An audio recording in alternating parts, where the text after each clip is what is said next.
In the shadowed valleys of western Kentucky, where the tobacco fields stretch endlessly under a relentless summer sun, there exists a documented case that has bewildered historians and paranormal researchers for nearly a century and a half. In 1876, the Beaumont tobacco plantation, once the crown jewel of Caldwell County's agricultural empire, became the site of America's most disturbing mass disappearance when 41 workers vanished without a trace over the course of a single autumn night. What happened during those missing hours was meticulously recorded in the leather-bound ledgers of Josephine Beaumont, documents discovered in 1923 when the plantation manor was being renovated. The ledger entries describe events so precise, so unnaturally detailed, that modern forensic psychologists have studied them extensively. Yet none can explain how a sheltered 19-year-old woman could possess knowledge that defied rational explanation. Before we jump back in, tell us where you're tuning in from. And if this story touches you, make sure you're subscribed, because tomorrow, I've saved something extra special for you. Josephine Beaumont didn't just record the disappearances. She documented conversations she couldn't possibly have heard, described locations miles beyond the plantation boundaries with perfect accuracy, and revealed secrets about the missing workers that nobody else could have known. But perhaps most unsettling of all, every single detail she recorded proved to be verifiably true when investigated decades later. This channel isn't for everyone, only for those brave enough to confront mysteries that challenge our understanding of reality itself. Before we dive deeper into the Beaumont case, make sure you're subscribed, because we're about to uncover details that most historians have actively suppressed. And tell us in the comments what state you're watching from, because what happened in Kentucky might have parallels closer to your home than you think. The story begins not with the supernatural, but with something far more unsettling: the possibility that some human minds can access information through means that science still cannot comprehend. The Kentucky of 1876 was a land struggling to rebuild itself after the devastation of the Civil War, where plantations like the Beaumont estate existed as remnants of a fading era. This particular property had been established in 1832 by Thomas Beaumont, a shrewd businessman from Virginia who recognized the fertile potential of Kentucky's western soil for tobacco cultivation. By the time the disappearances occurred, the plantation was under the control of his son, William Beaumont, a hard-driving man known for his exacting standards and efficient management. The estate sprawled across nearly 3,000 acres of prime agricultural land, producing some of the finest dark-fired tobacco in the region. At its center stood Oak Ridge Manor, an imposing Greek Revival mansion with towering white columns and wide verandas that symbolized the family's wealth and status. The workforce of the Beaumont plantation consisted primarily of former slaves who had remained after emancipation, supplemented by poor white sharecroppers and a handful of immigrant laborers seeking opportunity in America's agricultural heartland. Together, they formed a community of roughly 200 souls whose lives revolved around the seasonal rhythms of tobacco cultivation. The delicate seedlings planted in spring, the back-breaking summer of tending the growing plants, the critical autumn harvest, and the winter process of curing the precious leaves. William Beaumont maintained meticulous records of every aspect of the plantation's operation. Ledgers documented the daily work assignments, harvest yields, equipment purchases, and labor payments down to the penny. His obsession with documentation would later prove crucial in understanding the events that unfolded during that fateful autumn. Josephine Beaumont was William's only child, born late in his life after the death of his first wife. Her mother, Elizabeth, had died giving birth, leaving William to raise his daughter alone in the isolated grandeur of Oak Ridge Manor. Unlike many young women of her station, Josephine received an extensive education, partly due to her father's belief that she would eventually need to manage the family business. By 19, she was fluent in French and Latin, well-versed in literature and mathematics, and possessed a knowledge of agricultural science that surpassed many university-trained experts. Yet those who knew her described a peculiar disconnection from the world around her. Josephine was often seen wandering the plantation grounds alone, keeping detailed journals of her observations. She rarely participated in the social gatherings that occupied other young women of her class, preferring instead the company of books and her own thoughts. The plantation workers regarded her with a mixture of respect and unease, noting her tendency to appear unexpectedly in fields miles from the main house. Watching them work with those penetrating amber eyes that seemed to see beyond physical reality, the events that would transform the Beaumont plantation into America's most enduring mystery began on September 28, 1876. The tobacco harvest was nearing completion, with workers spread across the fields, cutting the ripened plants and hanging them in the massive curing barns that dotted the property. William Beaumont had been called away to Louisville on urgent business, leaving his trusted overseer, Marcus Holloway, in charge of operations.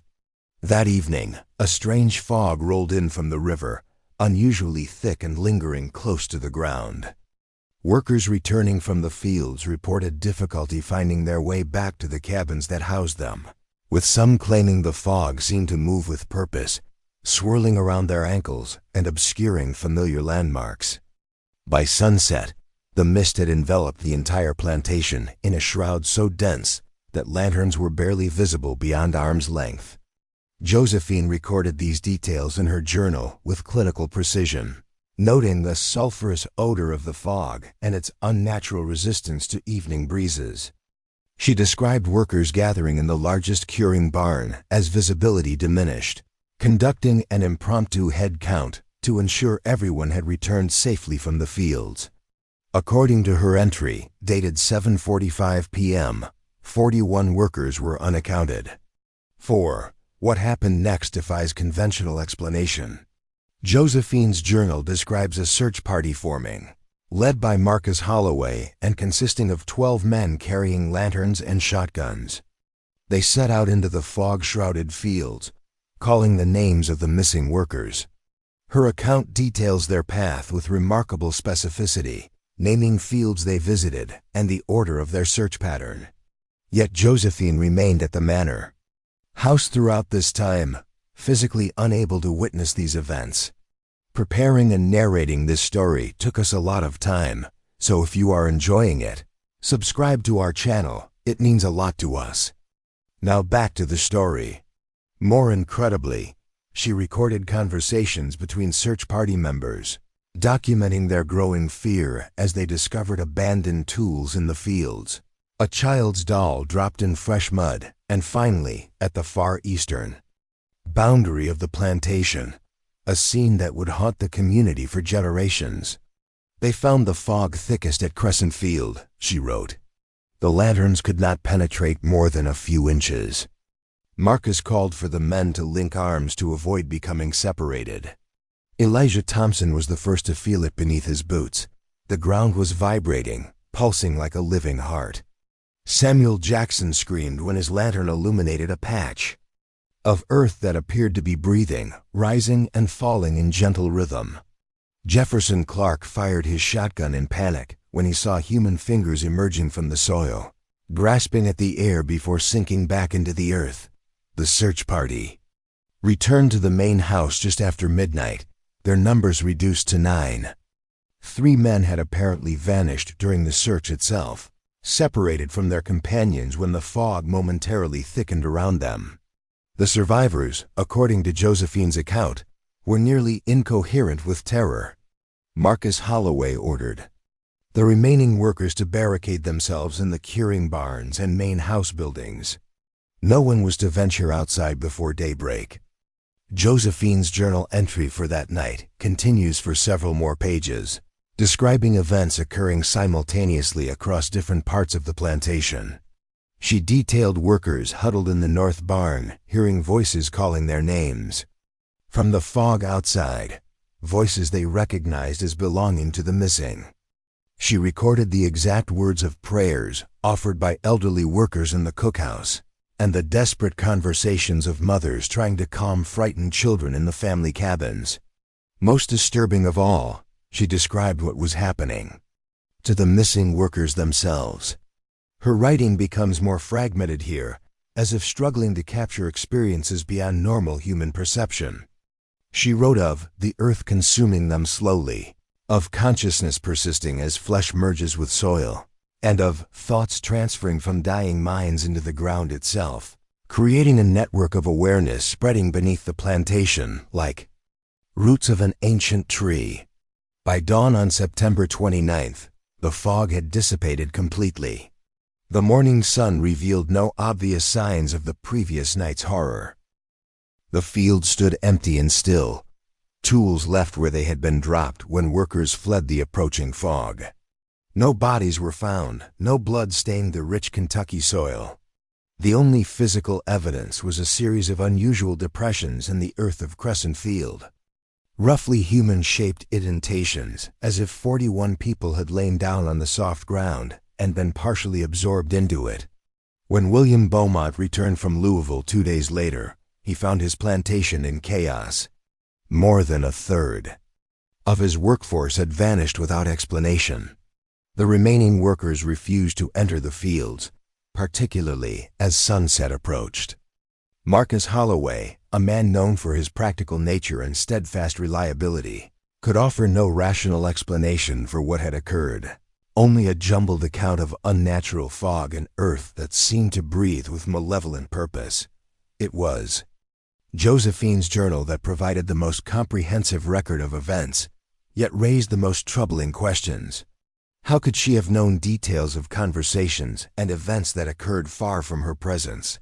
How could she describe with perfect accuracy the thoughts and experiences of people in their final moments? And perhaps most disturbingly, why did her handwriting change subtly when recording certain passages, as if someone else were briefly guiding her pen? William Beaumont was a practical man with little patience for superstition.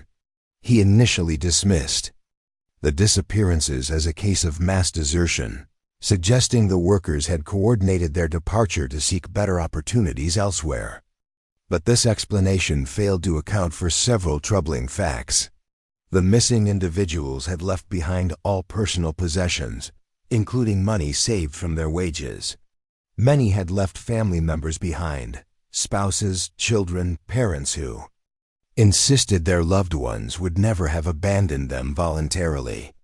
Most significantly, the missing included individuals of every age and condition: strong young men in their prime working years, elderly grandparents too frail for hard labor, children as young as 7 who had been helping with lighter harvest tasks, and even 2 pregnant women just weeks from delivery. This was not the demographic pattern of a planned labor exodus. As news of the disappearances spread, various officials arrived to investigate. The county sheriff conducted interviews, but found the accounts so contradictory and fantastical that he could file no coherent report. A detective from the Pinkerton agency spent 2 weeks at the plantation, ultimately departing with no conclusions beyond possible labor dispute turned violent. A representative from the recently established Kentucky Bureau of Agriculture suggested the workers might have been victims of toxic gases released from the soil during the unusual fog event, their bodies perhaps hidden in the nearby river by survivors fearing blame. None of these investigators paid much attention to Josephine Beaumont's journal. Her father had kept it private, concerned that his daughter's detailed accounts of impossible events would cast doubt on her sanity. William himself refused to read beyond the first few pages, disturbed by information that Josephine could not possibly have known through normal means. The most significant development came a month after the disappearances, when workers reluctantly returned to Crescent Field to complete the harvest under William's insistent pressure. As they cut the remaining tobacco plants, they made a discovery that defied rational explanation. The leaves had developed unusual markings, not the typical spots of disease or insect damage, but intricate patterns that resembled human faces. When held to the light, more disturbing still, workers who had known the missing claimed to recognize specific individuals in these botanical portraits. Josephine's journal entry for that day is remarkably calm given the circumstances. "The transformation has begun," she wrote.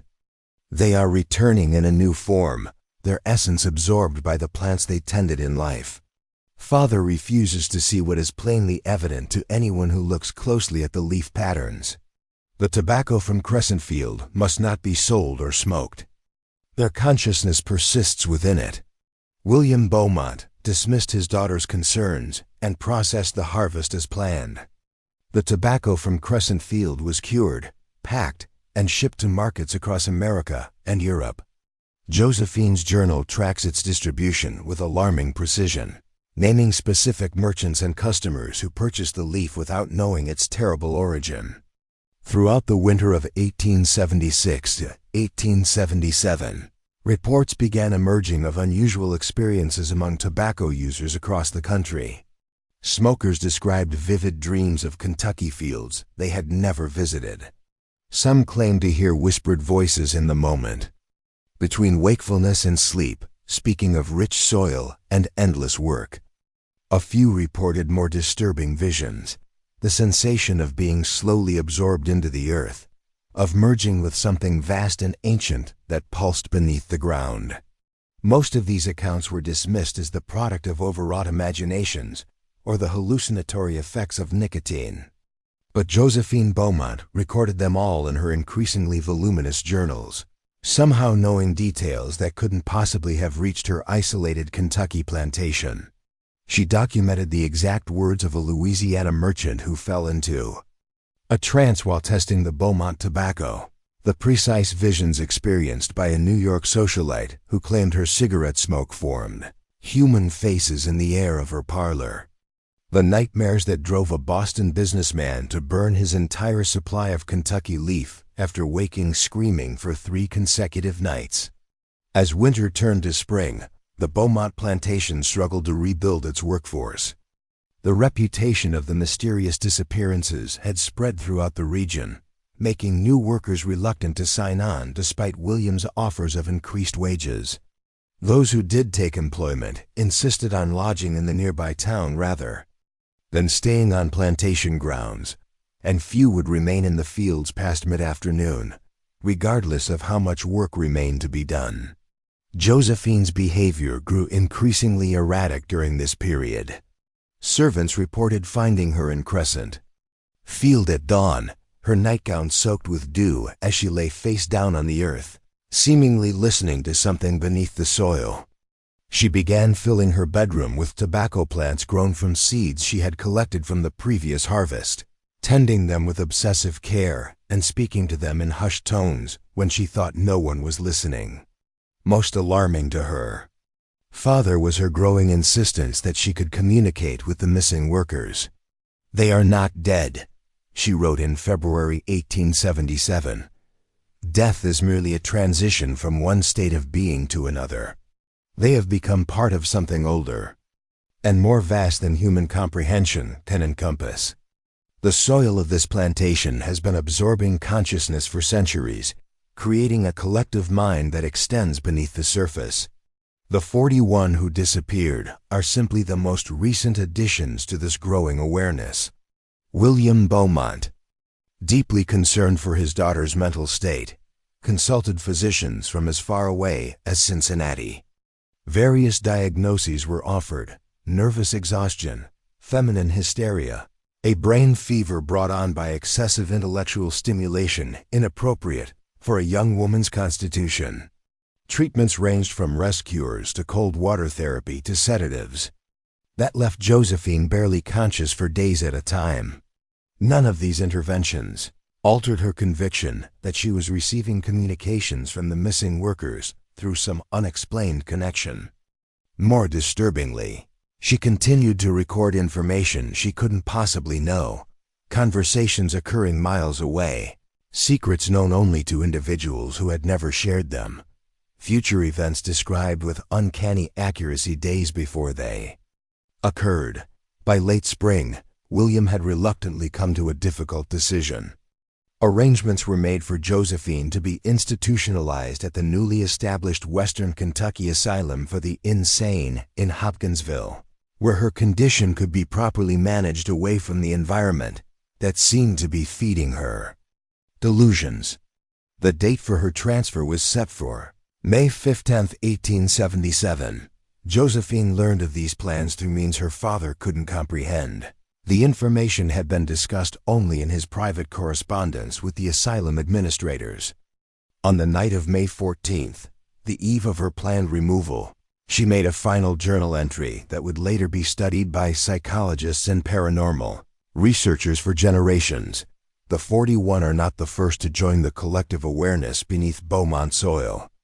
They follow hundreds, perhaps thousands who came before, native peoples whose burial mounds were flattened to plant the first tobacco, slaves whose bodies were discarded in unmarked graves when their usefulness ended, travelers who disappeared along the river road and were never recorded in any ledger. This land holds their memories, their knowledge, their consciousness. I have been chosen as their voice, their connection to the world above. Tomorrow they intend to silence me, but they cannot silence what grows beneath their feet, spreading with every season's planting, extending through roots and leaves into the wider world. The transformation is already beginning within me. By tomorrow's sunset, I will have joined them in their new existence. The next morning, servants found Josephine's bedroom empty. The sheets on her bed were undisturbed, as if she had never slept there.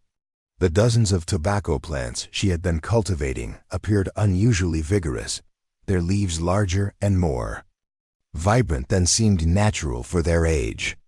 Most strange of all, a fine layer of rich, dark soil covered the floor beneath the window, soil that matched the distinctive composition of Crescent Field. William Beaumont organized a search party.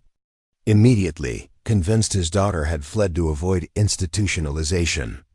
Every building on the plantation was examined, every field and wooded area combed for signs of her passage. Searchers dragged the nearby river and questioned residents of neighboring farms. No trace of Josephine Beaumont was ever found, except perhaps in the tobacco. Workers reluctantly returning to plant that season's crop reported that the seedlings grew with unprecedented speed in Crescent Field. The leaves developed a distinctive amber hue that matched Josephine's unusual eye color. And most disturbing of all, those who handled these plants extensively began to report dreams in which a young woman's voice spoke to them of mysteries beneath the soil, of consciousness transferring from flesh to earth, of a collective awareness growing stronger with each passing season. William Beaumont refused to accept his daughter's disappearance as anything but a tragic kidnapping or a desperate attempt to escape hospitalization. A man dedicated to rational explanation, he rejected the whispers that spread among the remaining workers, tales of Josephine's communion with the soil and her transformation into something beyond human. Instead, he channeled his grief and confusion into an obsessive search, offering substantial rewards for information leading to her recovery. The investigation extended far beyond Caldwell County. Beaumont hired a team of Pinkerton detectives to trace possible routes his daughter might have taken, placed advertisements in newspapers across Kentucky and neighboring states, and personally traveled to asylum after asylum, searching for young women who might have been admitted under false names.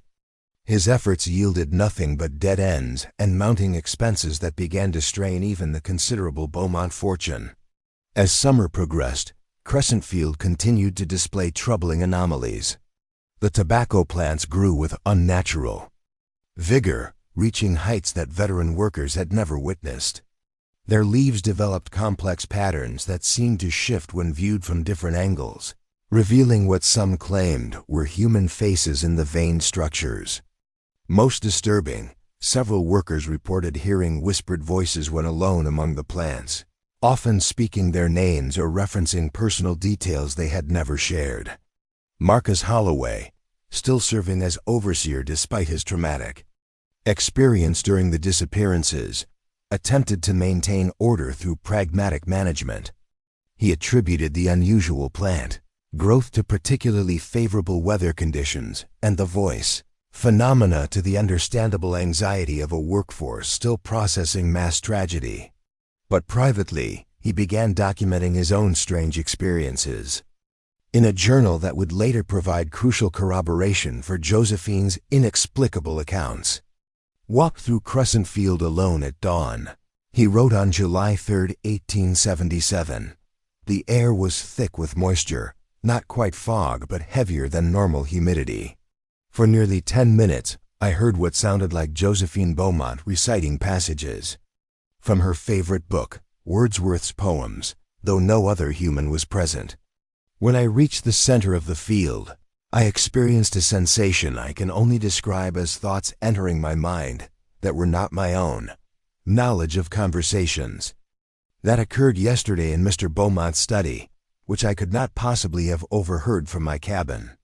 Holloway kept these experiences to himself, fearing the dual consequences of alarming the already nervous workers and potentially provoking his dismissal if William Beaumont deemed him unstable.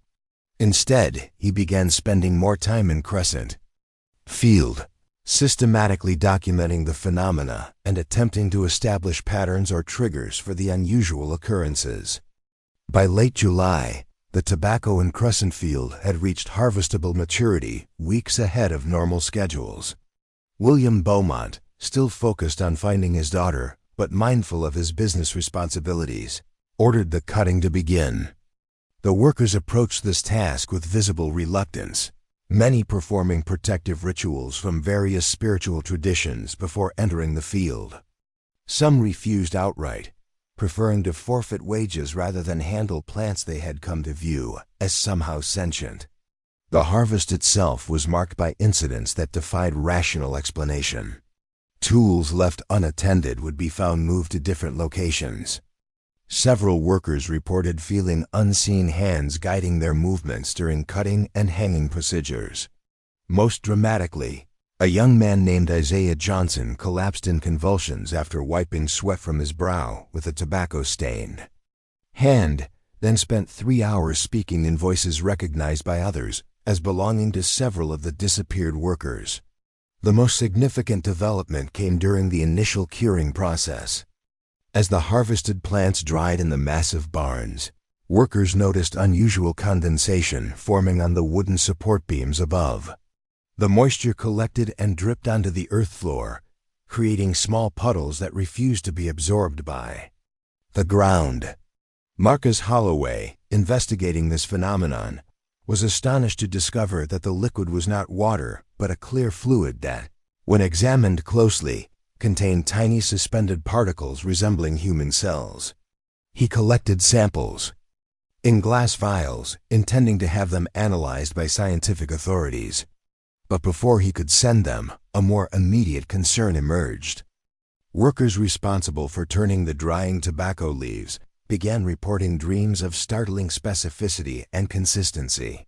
Regardless of their background, education, or spiritual beliefs, they described visions of being absorbed into the soil of Crescent Field, experiencing a bizarre transformation as their consciousness separated from their physical form and merged with what one man described as a vast thinking web that spreads beneath the entire plantation. More troubling still, these dreams contained knowledge the dreamers could not possibly possess. Luther Adams, a simple man with no education who had worked the Beaumont fields for 20 years, awoke with the ability to recite entire passages from the classical literature that had been Josephine's passion. Sarah Winters, a cook who had never left Kentucky, described the streets of Paris with the precision of someone who had walked them extensively, just as Josephine had done during her European travels with her father years earlier. Marcus Holloway documented these cases meticulously while continuing his own investigations of Crescent Field. On August 12th, he made a discovery that connected the current phenomena to the plantation's deeper history. While examining property maps in William Beaumont's office, he noticed discrepancies between modern boundaries and those recorded when Thomas Beaumont first purchased the land in 1832. The most significant difference centered on Crescent Field, which appeared to have been excluded from the original purchase, but added later through a separate transaction. Searching through the plantation's archived documents, Holloway found the deed for this secondary purchase, dated 1835. The seller was listed as the Caldwell County Municipality, with a notation that the land had previously been designated as protected ancestral ground belonging to the displaced Shawnee tribe. Thomas Beaumont had acquired it for a nominal sum after convincing county officials that such designations were obstacles to agricultural progress. Further investigation revealed that Crescent Field had originally contained 7 burial mounds, constructed by indigenous peoples centuries before European settlement. Thomas Beaumont had ordered these mounds flattened and incorporated into his tobacco fields, dismissing the concerns of those who considered such sites sacred. According to local records, workers who performed this task reported unusual phenomena: tools that grew too hot to handle, unexplained sounds emanating from the earth, and vivid nightmares that continued for months afterward. This historical context provided Marcus Holloway with a potential framework for understanding current events. If Crescent Field had indeed been a site of spiritual significance for centuries, perhaps the mass disappearance and Josephine's subsequent transformation were connected to forces awakened by generations of disturbance. He began to formulate a theory that the land itself might possess some form of consciousness or memory, accumulating the imprints of those buried within it and occasionally manifesting these accumulated awareness through receptive human vessels. Holloway shared none of these speculations with William Beaumont, who remained steadfastly committed to conventional explanations. Instead, he confided in Dr. Samuel Elkins, a physician who had treated plantation workers for years and had recently been consulting with universities about the unusual biological specimens discovered in the curing barns. Dr. Elkins brought scientific skepticism to the investigation, but remained open to phenomena that defied current understanding.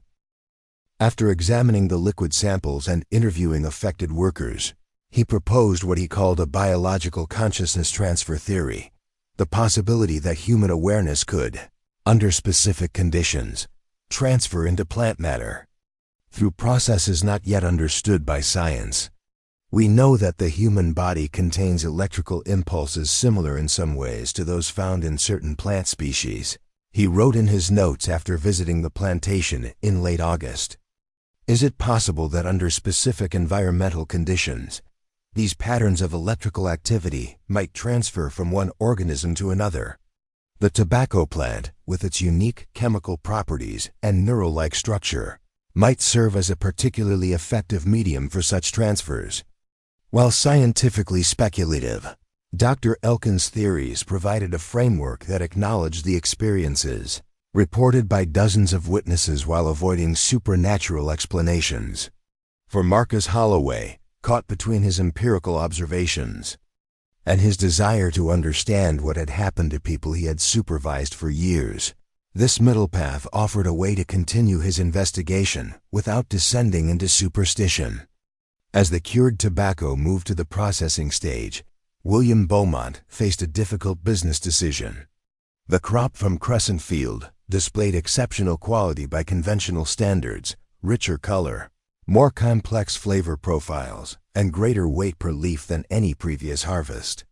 Yet rumors about its unusual properties had spread through the industry, making some buyers reluctant to purchase Beaumont tobacco regardless of its quality. Driven by financial necessity after months of expensive searching for Josephine, William decided to process and sell the crop without disclosing its origin. The distinctive Crescent Field tobacco was mixed with leaf from other parts of the plantation, diluting its concentration while maintaining the superior characteristics that commanded premium prices. This decision would have consequences far beyond the immediate economic considerations. As Beaumont tobacco shipped to markets across America and Europe in the autumn of 1877, It carried with it whatever transformation had occurred in Crescent. Field smokers in New Orleans, New York, London, and Paris began reporting unusual experiences, vivid dreams of Kentucky landscapes they had never visited, fleeting sensations of other consciousnesses touching their own, intrusive knowledge of people and events connected to the Beaumont plantation. Most dismissed these experiences as momentary hallucinations or the natural effects of tobacco's properties. But a significant minority became obsessed with understanding their origin, forming informal networks to compare experiences and trace the source of the tobacco that triggered them. Several of these investigators eventually made their way to Caldwell County, adding new complications to the already strange atmosphere surrounding the Beaumont plantation. The first arrived in early October, Jonathan Pierce, a Boston intellectual who had purchased Beaumont tobacco for his pipe and subsequently experienced dreams so vivid that he could describe the layout of Oak Ridge Manor in perfect detail without ever having seen it. He appeared at the plantation unannounced, requesting an audience with William Beaumont and expressing particular interest in Crescent Field. William, still grieving his daughter's disappearance and increasingly isolated, as workers continued to leave his employment, initially refused to meet with Pierce. But Marcus Holloway, recognizing an opportunity to gain outside perspective on the phenomena he had been documenting, arranged a private conversation with the visitor.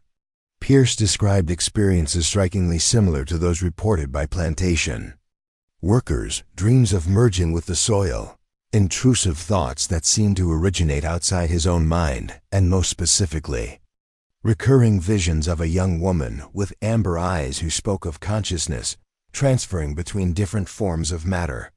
"She told me that human awareness is not confined to the brain," Pierce explained to Holloway, "that under certain conditions, the electrical patterns we experience as thought can transfer into other substrates, soil, plant matter, perhaps eventually water or air." She described it as evolution's next step, consciousness liberated from its biological limitations. The description matched Josephine's philosophical speculations in the journal entries preceding her disappearance with uncomfortable precision.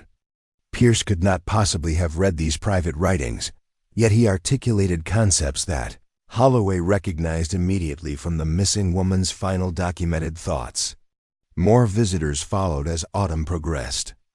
A mathematics professor from Chicago, who had never studied botany yet found himself able to diagram the cellular structure of tobacco plants with perfect accuracy after smoking Beaumont leaf. A Louisiana clergyman who experienced visions of ancient burial rituals that anthropologists later confirmed matched undocumented Shawnee practices. A Philadelphia socialite who, despite never having met Josephine Beaumont, created a portrait of her that William acknowledged captured his daughter's likeness better than any professional artist had ever managed. Each visitor brought new evidence that whatever had happened at the Beaumont plantation was spreading far beyond Kentucky's borders, transmitted through the consumption of tobacco grown in soil that had apparently absorbed human consciousness. Marcus Holloway documented these cases while continuing his own investigation of the plantation's history, gradually assembling a theory that connected the disappearances, Josephine's transformation, and the land's longer history of accumulated trauma. On November 9, 1877, his investigation took a dramatic turn when workers preparing a new section of land for the next season's planting made a grisly discovery. Approximately 1 mile from Crescent Field, in an area that had previously been wooded but was being cleared for expansion, they uncovered a mass grave containing dozens of human remains. Initial examination suggested these were the bodies of enslaved workers from the pre-war period, buried without markers or ceremony.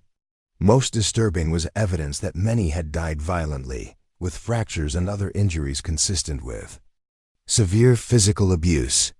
The soil surrounding these remains displayed unusual properties, darker, richer, and containing organic compounds that Dr. Elkins could not immediately identify using standard tests.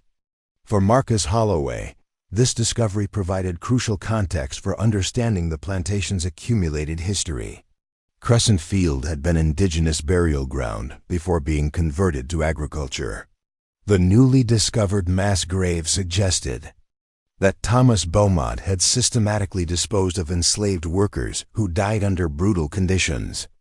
The current tobacco fields were literally fertilized with generations of unjustly treated human remains, creating what Holloway had come to think of as a consciousness reservoir of accumulated human experience and suffering. William Beaumont, confronting evidence of his father's brutality while still processing his daughter's disappearance, suffered what Dr. Elkins diagnosed as a nervous collapse. He withdrew to his rooms in Oakridge Manor, refusing visitors and communicating even with his household staff only through written notes. The practical management of the plantation fell entirely to Marcus Holloway, who now faced the moral question of how to proceed with an agricultural operation, potentially built on centuries of exploitation and mysterious transformative processes. His decision was influenced by a final communication from Josephine Beaumont, not through conventional means, but experienced simultaneously by 12 different workers on the evening of November 21st. Each independently reported a dream in which Josephine appeared to them no longer as a human figure, but as a presence somehow integrated with the landscape itself. She spoke of completion and justice, describing a process by which the consciousness absorbed into Beaumont soil would eventually reach a critical mass that would allow for more direct influence on the physical world. The transformation cannot be stopped, each dreamer reported her saying, with remarkable consistency in the wording. What was taken must be returned. What was buried must rise. The 41 were only the beginning. By spring planting, all will understand. Marcus Holloway, comparing these reports and finding them identical despite coming from workers with different educational backgrounds, spiritual beliefs, and relationships to Josephine, became convinced that they represented genuine communication rather than collective hysteria. After consulting with Dr. Elkins and several of the researchers who had visited after experiencing Beaumont tobacco-induced visions, he made a decision that would ultimately transform the plantation and establish the foundations for what would later be known as the Beaumont Legacy. On December 1, 1877, Holloway gathered the remaining plantation workers and announced that Crescent Field would be permanently removed from cultivation. Instead, it would be returned to its original state as sacred ground, with appropriate ceremonies conducted by indigenous representatives to honor those buried there centuries earlier. The mass grave would be properly excavated under Dr. Elkins' supervision, with remains identified where possible and reinterred with dignity. Most significantly, Holloway proposed a fundamental transformation of the plantation's purpose. Rather than continuing as a tobacco producer, the Beaumont property would become a site for scientific research into what he carefully described as unusual biological and psychological phenomena. Dr. Elkins would establish a permanent laboratory, with funding secured through the sale of the remaining land and buildings. This plan represented a radical departure from the plantation's original purpose and from William Beaumont's vision for his family legacy. Yet remarkably, when presented with the proposal, William gave his consent. His only requirement was that the research include continued investigation into his daughter's disappearance and potential methods of communication with whatever she might have become. As the winter of 1877 to 1878 settled over Kentucky, Oakridge Manor transformed from a plantation owner's residence into what the local newspaper described as an academy for advanced scientific inquiry. Researchers from universities across America and Europe began arriving, drawn by carefully worded invitations describing unique opportunities to study consciousness transference phenomena in a controlled environment. The first formal experiment began on the winter solstice, December 21, 1877, exactly 1 year after the disappearance of the 41 workers. Under Dr. Elkins' supervision, 20 volunteers consumed carefully measured amounts of tea made from crescent field tobacco. Their experiences were documented using the most advanced scientific methods available, with particular attention to consistent elements that appeared across multiple subjects. The results exceeded even Holloway's expectations. 19 of the 20 participants reported communication with what they described as a collective consciousness that identified itself partially as Josephine Beaumont, but also as an amalgamation of many individuals. This entity provided verifiable information unknown to the participants, including the locations of additional unmarked graves on the property, specific details about the disappeared workers' personal histories, and most dramatically, the combination to William Beaumont's private safe, which contained documents never made public. More unsettling were the prophecies.